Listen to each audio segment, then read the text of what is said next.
You are now listening to CTR Media Network. What up, family? CTR Media Network. Yeah.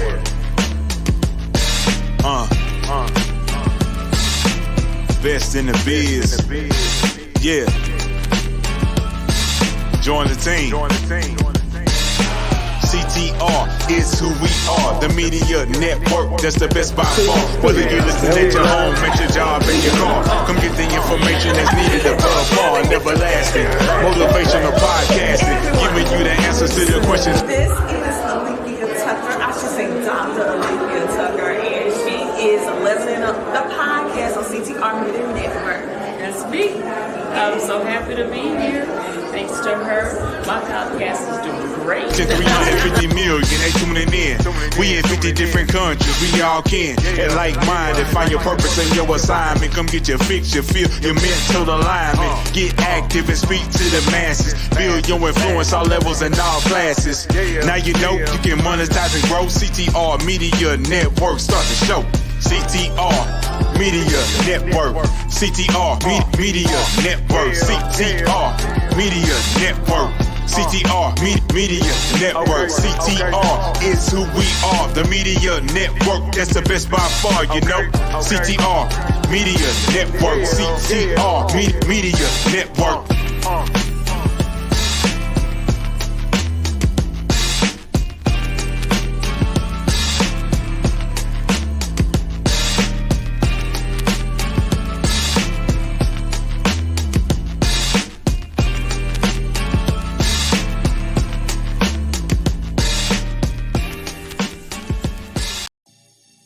The Vera Thomas Show. The Vera Thomas Show. The Vera Thomas Show. The Vera Thomas Show. Let's talk about it. Let's talk about it. Let's talk about it. Let's talk about it. Let's talk about it. Let's talk about it. On the Vera Thomas Show. Let's talk about it. Yeah.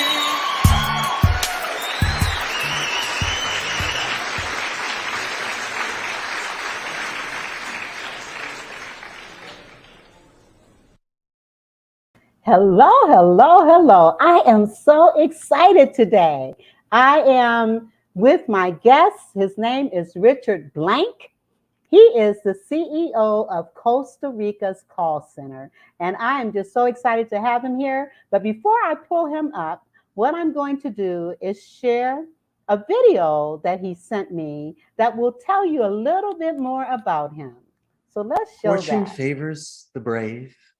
And I believe if you leave your castle, you'll definitely be able to slay dragons and save princesses.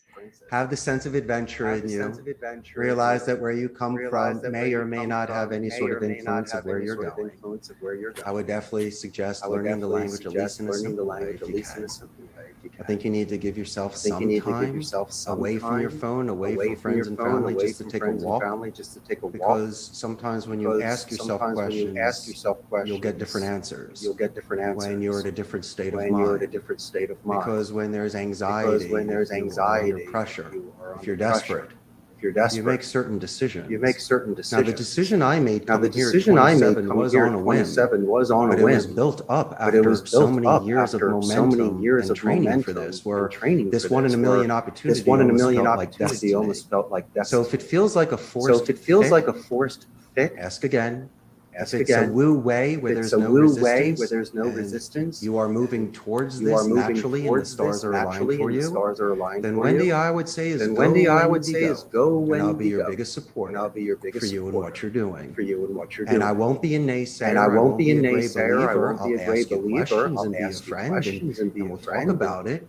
But if you're passionate about something, and it's really going to make you happy, and you're going to feed families and do a good thing in this world, then by all means, Go for it and take your chance.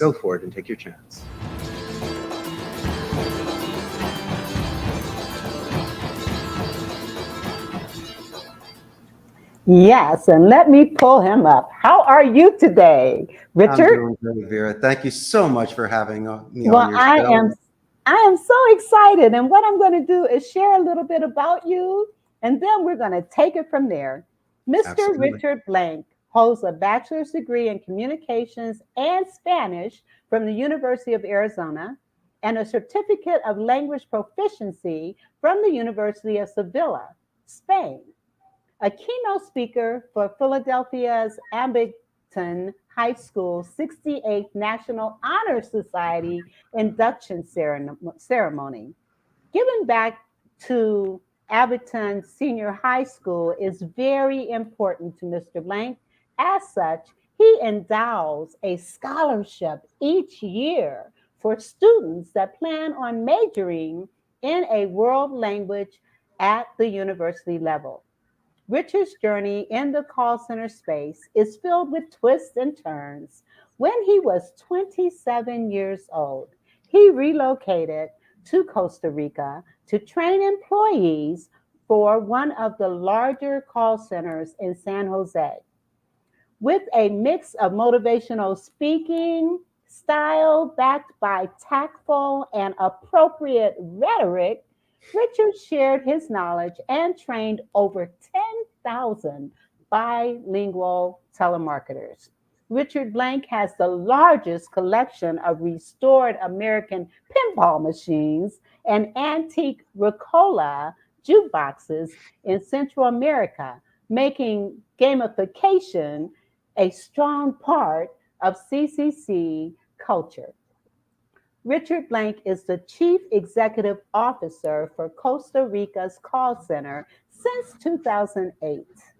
Now, I am going to stop there because there's a lot more I could say, but I am going to give you the floor and let you share a little more about Richard with our audience. And as you do that, I will pull up your information so people will know how to get in touch with you. So let me give you the floor. Thank you, Vera.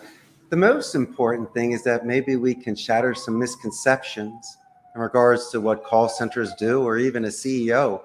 I'm a CEO that loves empathy. Knowing somebody's name is so important for me, breaking bread. And Vera, you mentioned it earlier, I got a huge pinball and Pac-Man collection. So I love to hang out with my agents in the game room to let off steam, recharge batteries, and bond that much more. I've been in Costa Rica for 23 years. Married the girl of my dreams and started a company. So my good friend, I am living a dream. I got past my parents' guilt. I doubled down on my favorite language in high school and college, which was Spanish. And all it did was open doors and give me so much positive reinforcement, where it's just given me such a beautiful life, Aaron. I'm so happy to share that with you and your audience today. That is amazing. And I'm happy that you're here to share. You said you got past your parents' guilt. Can you expound upon that and tell me more about what you mean by that? Well, the most important thing is when you have leverage as an owner of a company, you could hire, fire, make or break somebody. And when I first came to Costa Rica, I was very fortunate to work at my friend's call center for 4 years. Now, this was not C-level there. I was starting off with the proletariat. I was in the cubicle like everybody else, but I gravitated towards it. I saw people that were engaged and were artists of speech, such intense concentrations for short periods of time in English. I thought it was fantastic. But I also heard the gripes, the good and the bad and the happy and the sad. And the biggest complaint people had is that they were not extended any sort of dignity, and they felt like a number. And so there will always be a company with more technology and somebody with more advanced math skills than me. But this is what I do know. If you know somebody's name and you really invest in somebody and you make them an asset and not expendable, you find ways to delegate, to promote them. You take this sort of delicate stage of their career and you add wind to their sails. So Vera, they become more self-reliant and self-confident. And by doing so, I'm able to expand my roots and my branches so my tree can grow. And so I can't do this alone. And I needed to build a team around me in order to grow. And so I would hate to bring in a hot shot that could be a cancer or a jumper and just ruin the synergy of the center. Vera, I love bringing in people that have skills, because as someone that's bilingual, they bear the mark of higher education.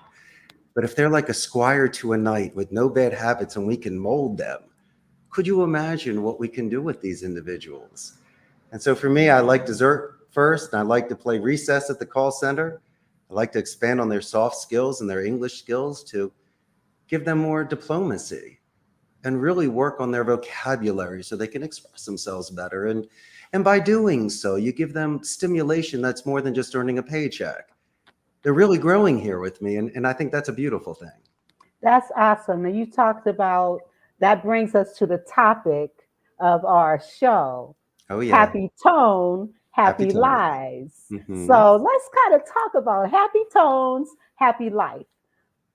It's not so much what we say, but how we say it that can make all the difference in the world. And I know that you're a communications major, and so effective communications is really a part of what you do, as well as public speaking and just a whole number of things. An international entrepreneur and just all this that you're doing. That is just absolutely wonderful. So let's talk about this. How do you interact with an employee who may, in fact, have some kind of attitude during and in the workplace? Because I know, of course, we want to have the perfect employee, but there are times when people bring their baggage into the workplace. Exactly. And that can oftentimes impact on the workplace. So can you give me an example of a time when you had to build on and take your resources in effective communications to deal with an employee that may have came in that morning on the wrong side of the bed, had gotten up on the wrong side of the bed? And we're sharing this because I want our audience to recognize that these are some tools that you can, in fact, use when dealing with what may be a difficult person or someone that is not working at 100%. So what would you say to even a coworker or an employer who may experience that with one of their workers? Let's use 3 scenarios: brand new agent, budding person, and someone that's been with me for a decade. The individual that comes in for the first day, I like to put fear into perspective. Learning a second language is 10 times harder than what I'm going to put you on.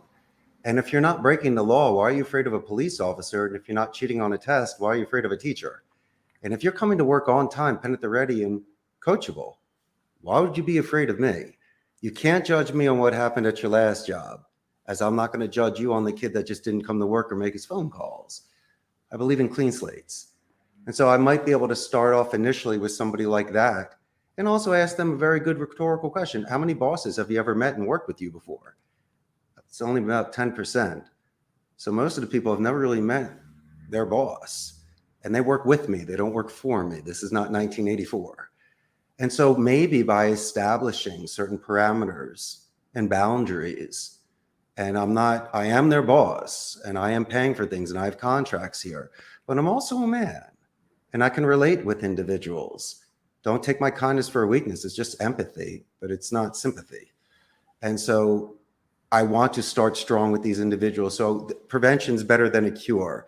And I might be able to readjust an apprehensive, a nervous tone into somebody that, instead of just absorbing, Vera, they start contributing.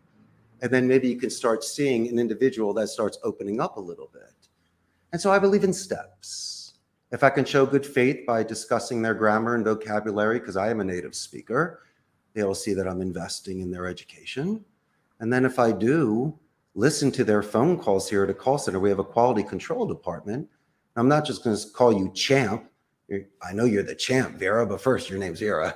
And secondly, I'm not just going to say good job. I'm going to say, listen, I heard that call 3 days ago, and what you said to Mrs. Jones was fantastic. You saved the client, you got an upsell, and you got a referral out of it. You were perfect. And I love how you name dropped her 6 times and used the military alphabet at the end. So then you'd be like, wow, the boss really did listen to me. Of course I did, Vera. You work with me. So that's a brand new agent. So there's a lot of prevention instead of a cure to readjust the bad mood tone. No. We don't do that here. We have a certain environment. So then we have somebody that's budding and growing with me, and I've given some responsibilities, but they do come in with, as you say, a bad day. Well, we know them enough after 6 months to a year or a couple of years that this is out of character. So I always give someone the benefit of the doubt. I got to follow labor laws, but I'm also willing to wiggle a little bit, just to make sure you put some water on your face or take a 5-minute break and play pinball with me to relax. But what I love to do is use the luxury of a track record. You can't tell me you're doing 4 today when you did 44 the other day. And so it's great where you yourself can see your own performance. So self-improvement is self-analysis. So I'm really using your own work against you. And so that's the kind of thing where you'd be able to become humble, slow down, calm down, and grow from there. That's a readjustment of a tone. And then if there's somebody that's been with me for a decade and they're just out of control that day, I'll pull you privately because you praise publicly and you critique privately. Absolutely. And I will call the balls and the strikes. I'll say, listen, this is completely out of character for you. It's not funny or cute. I'm not angry, but I'm disappointed in you. And I say it as it is. And if we can get through that sort of chaos together and have that sort of foundation, then we'll have the greatest relationship ever because we're very forthright. And so that's how I readjust tones.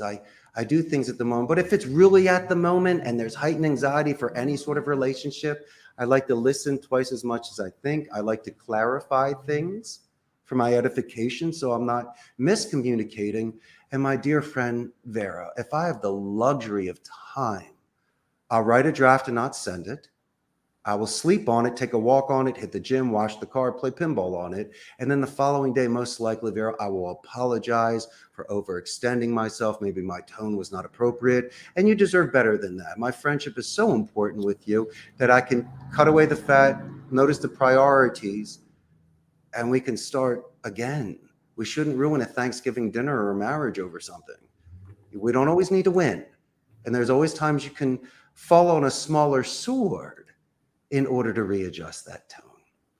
I love it. I love it because so oftentimes employers are so caught up with their bottom line without recognizing that their most valuable asset is their human resource. And so in order to understand your human resources, you've got to have empathy. You've got to allow them to be open enough and willing enough to, and comfortable enough to come to you and share and talk. So many employers are so consumed with, like I said, their bottom line and themselves that they take advantage and take their employees for granted.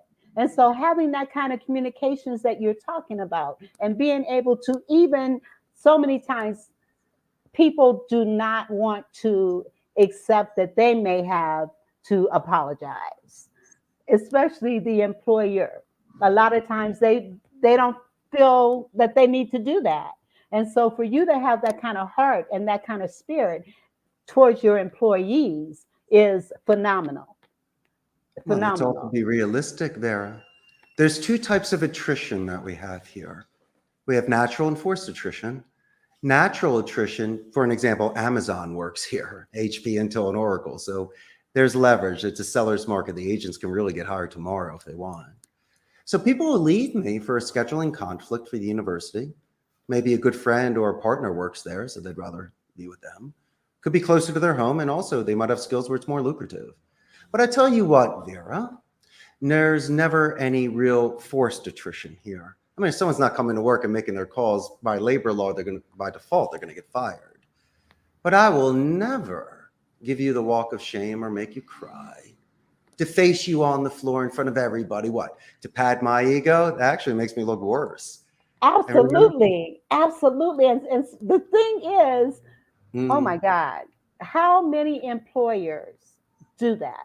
Call their employee. And even I work with teachers and parents as well. And to see teachers calling a student on the carpet in front of everybody else, it's not right. And it demeans, it's demeaning, and it really makes a person feel bad. So as an employee, getting that kind of response from an employer, that's not going to help the situation. Well, In let's any look at it case by case. When you put people's grades on, that's embarrassing if people have failed. But for an example, if you have a certain sports team and everyone is putting on the wall how many foul shots they make and what their percentages is, that's great. There's a comparison there. And so we have metrics. Someone should be making 100 calls a day. And so if we have the board up and me and you are making 110, everyone else is doing 80, Vera and I are crushing it. right, that's a different story, though. It's not me. It's your peers. You need to earn the respect of your peers by showing up on time, doing your job, and not being the weak link of the chain. I'm not going to hit the ball and drag Johnny. So what you're asking is really more of a reinforcement from the group, from their peers.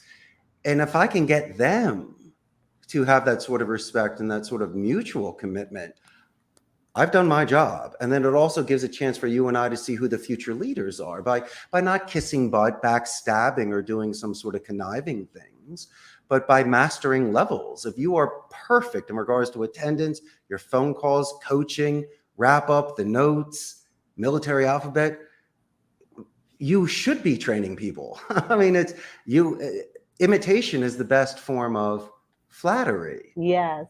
And merit is how you should be promoted, not because you're coming into my office buying me coffee. I don't want that. In fact, I'm against those things. That's phenomenal. That is great. And it's so important to understand that as a leader, you have to actually, the leader sets the tone. The leader sets the tone of the environment, of the company. And so if you're coming across open, honest, and receptive to people talking with you, then it's going to make for a more conducive and a better environment for everybody. And so oftentimes employers don't recognize and understand that they're setting the tone. And then they wonder why their employees are a certain way. I remember going into a company, and I mean, when you walked in, you could feel the toxicity in the air. You could feel it in the air. But then when I looked at the owners and their persona and how they were towards their employees, then I understood. But the thing was getting them to understand you're complaining about your staff and your people when we need to look at ourselves and how we are projecting to them. And so as an employee and as an employer, understanding that you're setting the tone. And I don't know if many recognize that. I don't know. You would think they would, but. Well, people have suggestion boxes, and imagine if you never met me after working with me for 4 years and I say, Vera, why don't you come to my office for a meeting? You'll be scared to death. And you haven't tested things earlier before seeing if there's repercussion or how open I am. So as I say, some people move with me a little bit quicker in regards to relationship building, but the ones that are quiet and reserved and very introverted, I still want to say hello to them. And I hope they say hello to me. And I'll tell you what, you're really not supposed to touch people, maybe handshakes and stuff like that, but I've received upper shoulder and arm taps on myself when I'm playing pinball in the morning. People say, good morning, Jefe. And so for me, I do find that appropriate. And I think it's a form of affection in a very nice way where they're comfortable with me. And maybe if it's not that individual, but there's 2 or 3 people in the group that have gotten to certain relationships with me or comfort levels, they are allowed to speak for somebody or with somebody. So try to use all mediums and all connections, and especially if somebody speaks differently than you do with the people. If you try to be out of character, you're going to get caught and you won't be authentic. But then again, you don't have these sort of expectations for them to understand your pressures of payroll, contracts, and carrying that weight. But I do believe that there is that sort of mutual commitment and fidelity towards a company. Yes. And if you could raise glasses that way or have that sort of respect towards one another, that goes a long way. Absolutely. Absolutely. Absolutely. When I think about the jobs that I've had where I was most productive, it was when people were recognizing what I was bringing to the table and acknowledgement, and also understanding people receive praise in different ways, and people adjust to and respond to and relate to performance in different ways, depending on how they are interacting with their employer. So yes, so that's very important to understand where your people are, and the touching. You talked about the touching. The least little thing can be considered misconstrued, but sometimes a little pat on the shoulder, saying you're doing a good job, can go a long way, can really help an employee understand, oh, I'm appreciated, I'm understood. And you know what, I need to take a break and do a commercial right quick, so we will be right back.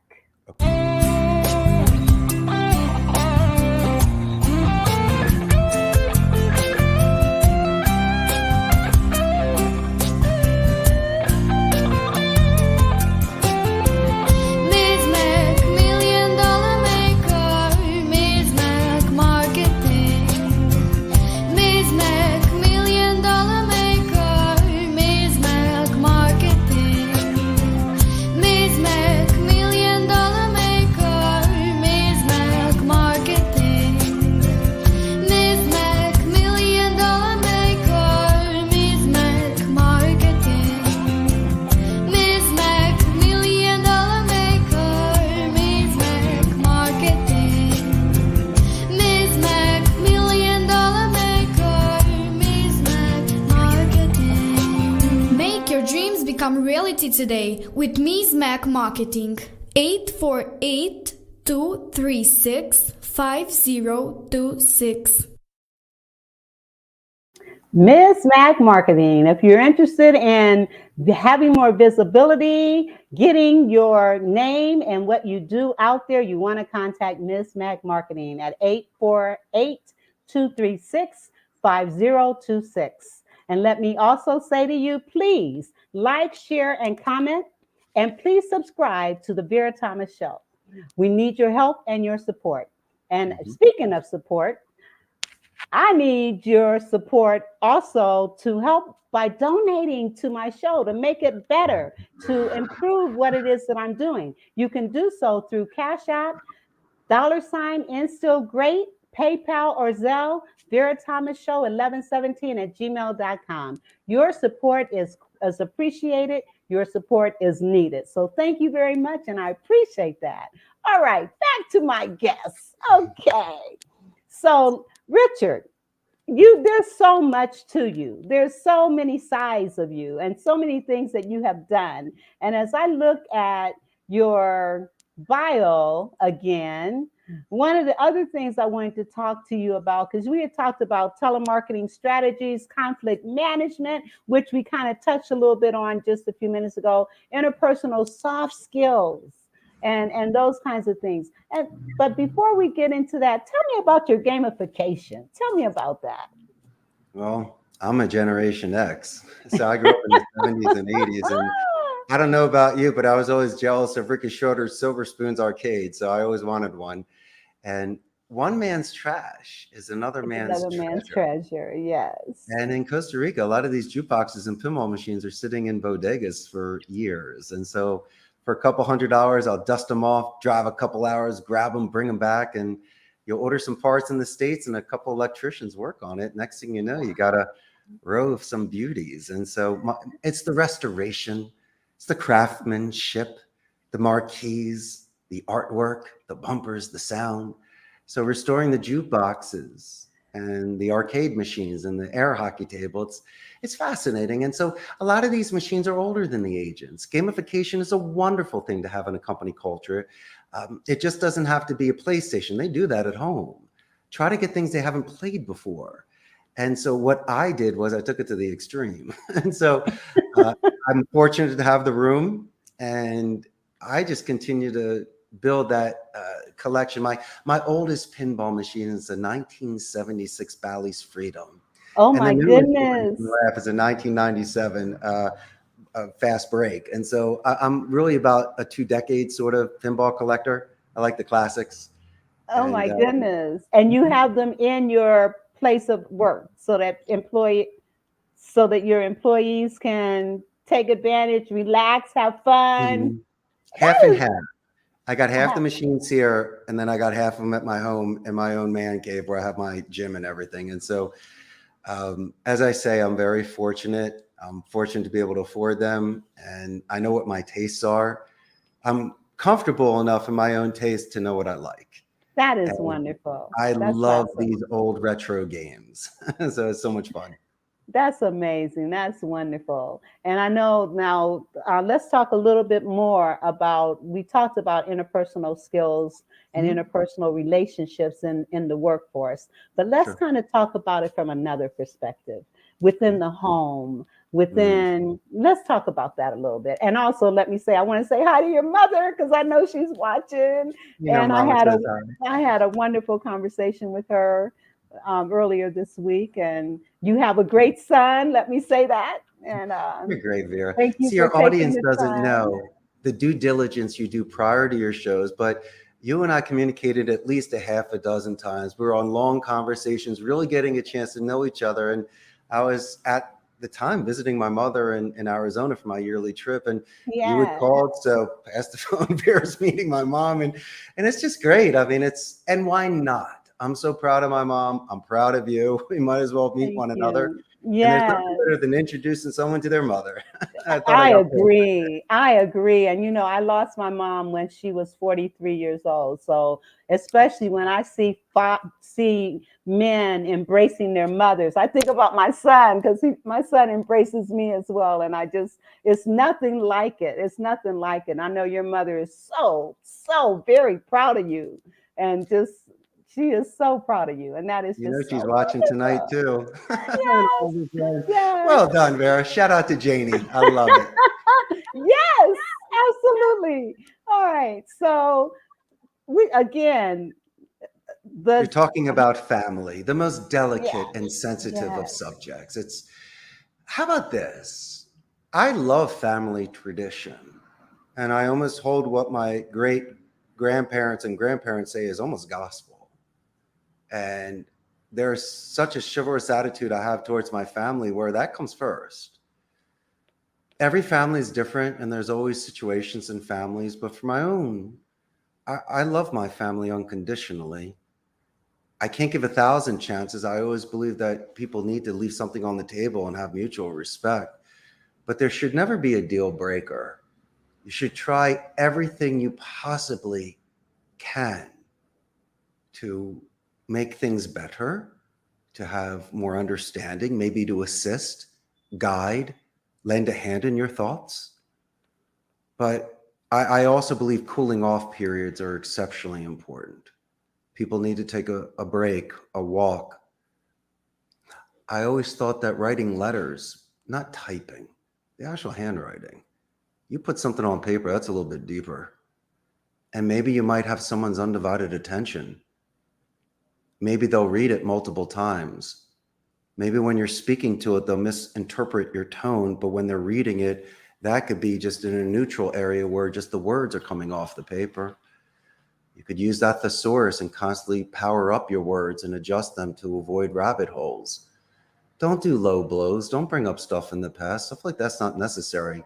I know I broke a Thank window you. when I was 8 years old. You don't need to bring it up again. Thank you. Thank you. Thank you. One of the things people don't understand when in communications and you're bringing up what happened 5 years ago, 10 years ago, 20 Come years on now. ago. Come on now. I had hair then. I mean, it's not that. Hey, Vera, we all shed skins. Yes, and we do. When we know better, we do better. And it doesn't, Yes. and it's the same even with parents throwing back in a child's face what they did yesterday. And like I love when you said every day is a new day, a clean slate, because it is a new day, a clean slate. And that's how we need to be in our relationships. That's how we need to be in our workplaces. That's how we need to be with our children as parents. So very much true. And that's one of my pet peeves, having people throw back in your face what you did in the But that's past. okay. I'm accountable to that. Maybe when I broke a window at 8 years old, I could have been on a bad path and took the easy way out and did drugs and failed out of school and got in fist fights and not go to college. But I took the hard way. I wanted to be a good kid. I was just not mischievous. I was just curious. I was a normal kid growing up. Yes. I wasn't an angel, but I wasn't a devil. But for those that knew me growing up and when they said, I remember you were this kind of child or that kind of child, well, sure, in that period of time in 1978, but this is different now. But I am accountable, and I'll wear my past with pride, and I'll own up to it. Yes, and but you don't. error only makes you better. if that makes any sense. Absolutely. And I mean, but to just constantly be reminded of things in the past, first of all, you can't move forward looking back. Bring them on. I'll take them all. If that's really what you want to talk about, and then I'll say, are you finished? And so, for me with that kind of stuff, that's okay, because individuals are getting it out. And I think you might be able to uncover certain underlying themes, or once again, someone could be carrying something for years and they don't even know about it. And so I'm okay with these sort of moments. Think about it like this, dear Vera. If someone is not communicating with you, we have some serious problems. If somebody is twisting knives and taking shots at you, that's just low. You don't do things like that. But if someone is expressing through crying, through shouting, through eyes closing and pacing, but they're getting it out, and so certain words might not be the most diplomatic at the moment, but that's okay, because you know that their intentions are honorable and they're doing things with good faith, and they just don't have that muscle memory. They haven't practiced that sort of speech. And if they did practice it 1,000 times, now that the lights are there and they're speaking, they freeze up. And so it's good to breathe. It's good to physiologically slow down and calm down. Yes. And bring back speeds. Yeah. And turn take. If possible. If possible. Sometimes, though, there are people that intentionally do these kinds of things because they know that it's hurtful. And it's unfortunate that we have people like that, but it does happen. And maturity. That's not being very mature to somebody. No, it's not. It's not, but it happens. It happens. Adults. And it's kind of funny when you see children together, and let's just say like I think what was the movie Billy Madison, where Adam Sandler goes back in school and one of the kids on his field trip by accident wet his pants. Okay. As children, that's a death sentence. You're going to be teased for the next 20 years. But as an adult, such empathy is extended. Women and men will be willing to immediately offer clothes, not have any sort of embarrassment, talk about it, relate to it. We've all had it done. Is embarrassing at 8 years old, but you're almost proud to admit it at 50, saying it happened to me too. I got your back, let's have it happen. So it's maturity. Yes. It's maturity. And if you could think like an adult and have that sort of stuff, you'll be a winner. Mm-hmm. Absolutely. And remembering that you can't move forward looking back. So you have to keep looking forward and keep moving forward and keep thinking to be the best version of yourself. I'm going to do another commercial and we will be right back. All right.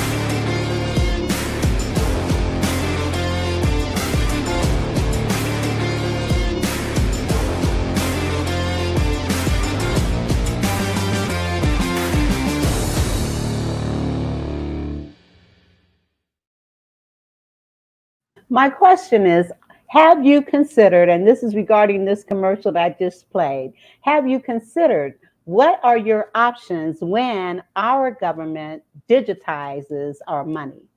When we understand that the dollar is only worth 3 cents right now, what are we going to do?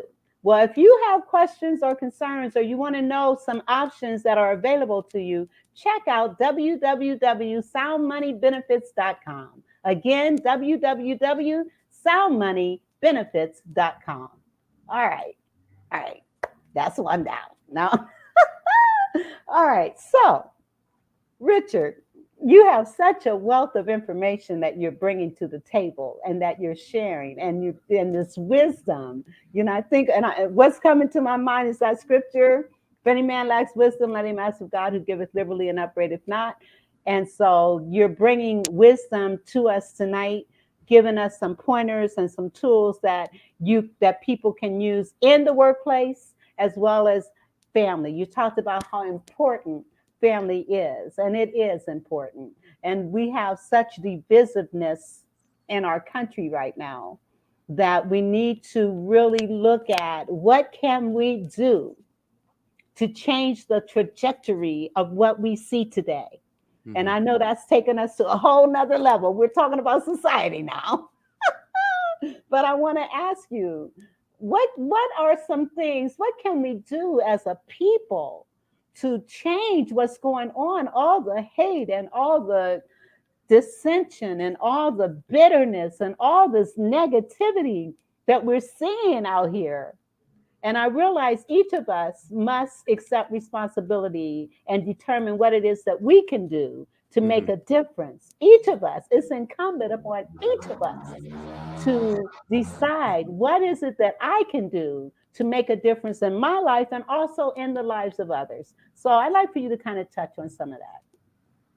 I always believe if you're not capable of loving yourself, how could you extend love to others? Absolutely. The world will get better when people can look at themselves in the mirror. They're capable of making their bed in the morning. And I always believe in physiological, they should eat better, rest, and have certain routines. That's not easy to do, but that's what I do. And if you feel good, you might think better, and you're not going to be grumpy. Your stomach's not going to hurt. You're not going to be tired. And a lot of the times people's reactions or their thought process is because they're hungry, they're tired, they're sleepy. It's 1,000 things going on in there. But if you can find your balance and your center, then you might be more open-minded. And so I just see a lot of people that don't have their own acts together. So making suggestions on my home when your home is a mess, it's a little rich, but I'm willing to listen. I mean, maybe your slop is okay. And some people like to live a certain lifestyle. But then there's also self-respect. You need to show up on time. You need to present yourself in a certain way where people at least will take the time to listen to you. Shouting arguments, cursing is appropriate at certain times, but in my opinion, I think it should be applicable for all audiences. And if we're being recorded, you should be able to play it in the car with children. Amen. Amen. I agree wholeheartedly. But Vera, some people do react naturally, and you can't always hold your hands over children's ears.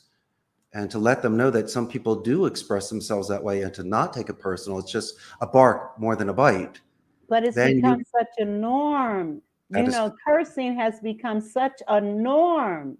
But what are we going to do? What do you want to do? Do you want to not have any sort of relationships in public with people? Well, you can't do that, but I mean, you can't do that. You can't do that. You have to, accept people where they are. Well, we readjust the tone. You curse at me, I answer back properly.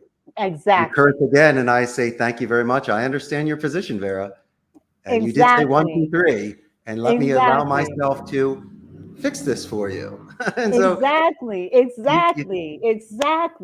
And you made another point. We can't expect anything to change out here until we change what's in here. If you don't love yourself, and I've talked about this time and time again, if you don't love yourself, how can you love anybody else? In fact, scripture says, love thy neighbor as thyself. If you don't love yourself, you can't love anybody else. So understanding who you are and whose you are can help you to better understand how to interact and relate to other people. Treat people the way you want to be treated. You know, Vera, I get 50% thank yous when I open doors for people. A lot of times people are like, thank you very much. A lot of times they just walk through and I'm like, okay, where's my $5? Yes. Even in driving, you know, and somebody lets you over in a lane, I'm thanking them because they didn't have to do that. They didn't have to do that. There's so many other people that didn't do it. And so why not thank the person that let you in? You know, why not be thankful and share that with other people? Thankful, be thankful, even for little things. I can get on a bandwagon. But you should always be looking to pay it forward. Yeah. Maybe giving the chair to somebody on the bus when your legs are strong. As I mentioned, opening doors. Thank yous, and my favorite thing, I call it the extra pickles technique. Why extra pickles? I'll tell you. If I walk into a restaurant and someone's making a sandwich, I go, hey, Vera, how you doing today? By the way, your sandwiches are much better than Subway. You don't think I'm going to be getting more pickles? Of course I am. And it's great. And then I do a positive escalation, which means I say, hey, are you Vera's supervisor? She was the greatest ever. She did this. She did that. I'll do it in writing. I'll do it in voicemails. I love positive escalation. Yes.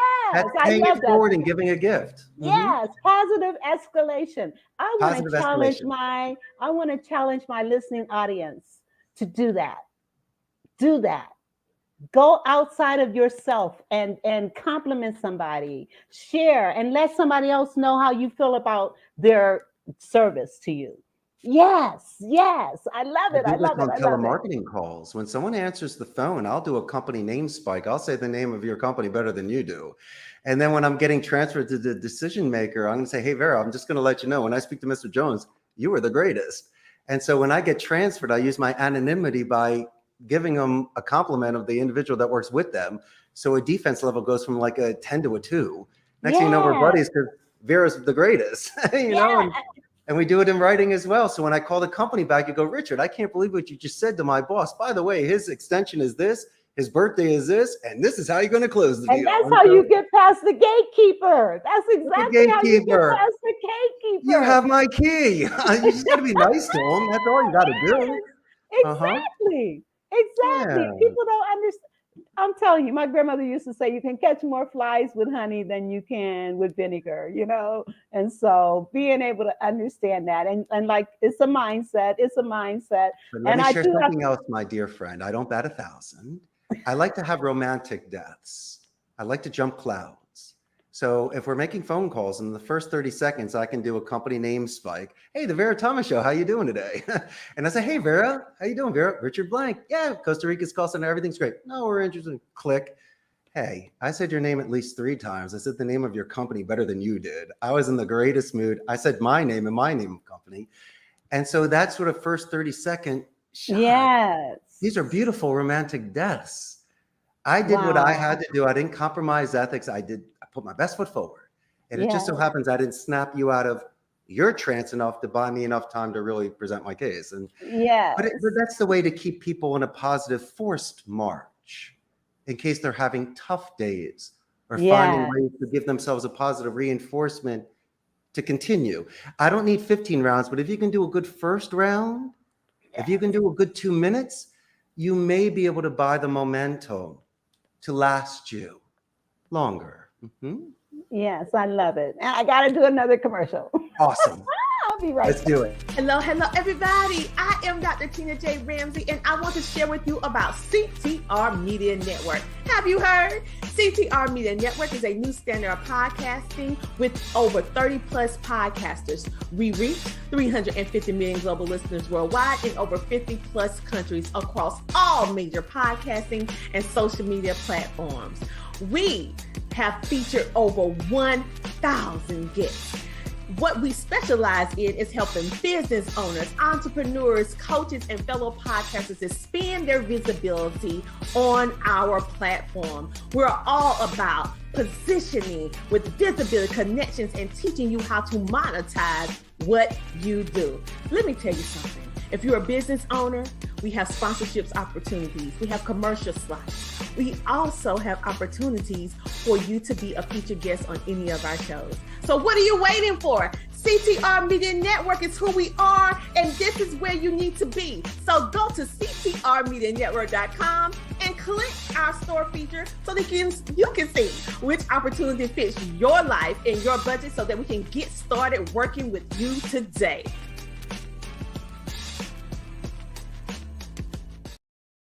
CTR Media Network. I'm telling you, if you want to have a better podcast, if you want to start a podcast and you don't know where to start, you want to contact ctrmedianetwork.com.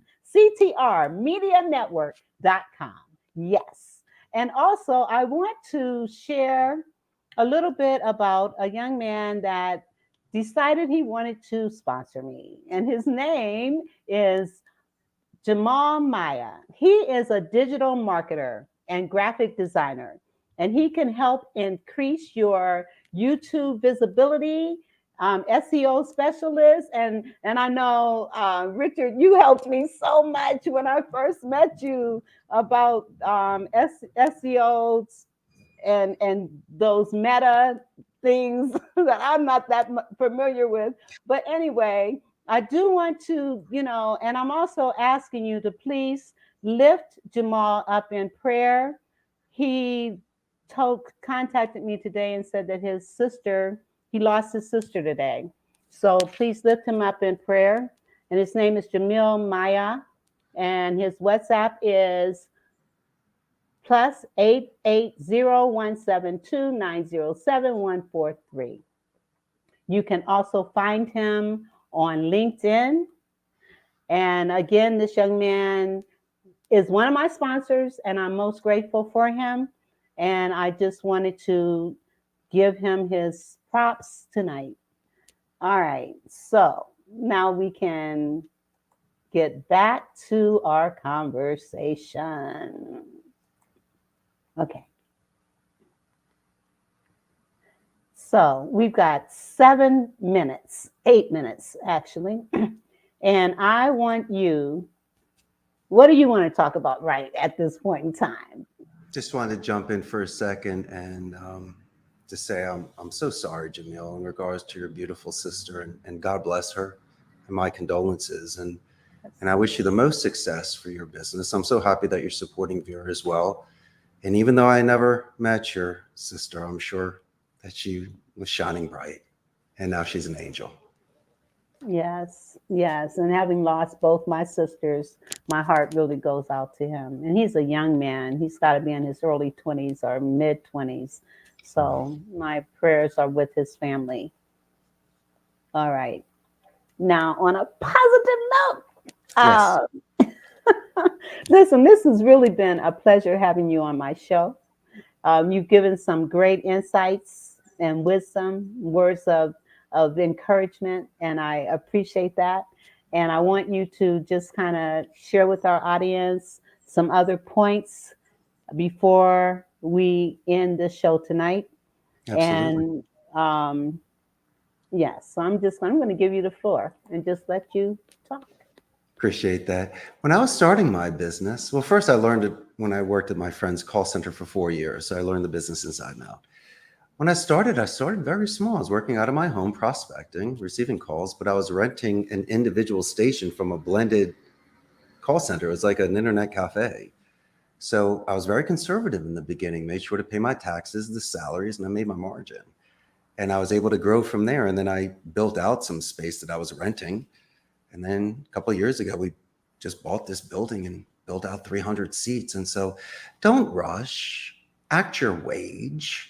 I was capable of purchasing used equipment and used furniture, which was great for me. They were pretty much brand new out of the box, just really never used. And there's a lot of gray believers and naysayers are out there. And I also do firmly stand behind fortune favors the brave. If you have a desire in life and you have those butterflies and something is calling you, by all means, I think you should drink life and go for it. Be responsible with your family. You have obligations. But if you're capable of dipping your toe into this water, testing it, and seeing if you could do, because, 80 hours to me is normal working, 40 hours is part-time. So if you're capable, besides earning your living, putting in some hours a week in testing and seeing your versatility, then you could see where you could go with your career. If I never took these chances years ago, if I never doubled down on myself or was true to myself, I don't think I'd have the sort of happy life that I do today. And so it's not about how much money you make, because gold and jewels lose their luster. There's a certain time in life you want to pay it forward. And in my case, I feed families in Costa Rica. And by being a guest here in this very strict Catholic country, I do understand the culture. I did learn Spanish. I really engrossed myself here and got so much out of it. And so if anybody does decide to come visit this Central America paradise, it's beautiful. We're north of Panama, south of Nicaragua. We're the only democratic society in Central America. Vera, you're going to love this. There's no standing army. So they put all their money back into education. There's a 95% literacy rate here. Oh, that's awesome. Most neutral of English accents. They have ecotourism, medical tourism, and the best part, your buddy Richard's here. And I got 1,000 suggestions for you and your amazing audience. That's amazing. Now, let me ask you, in terms of violence and crime and guns, what is that like in Costa Rica? No, if I'm licking my thumb and counting $100 bills at 3 a.m, I'm going to get robbed.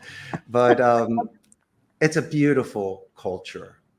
Pura vida is their expression, which means pure life. And they're very family oriented. They're God-fearing. They're old school.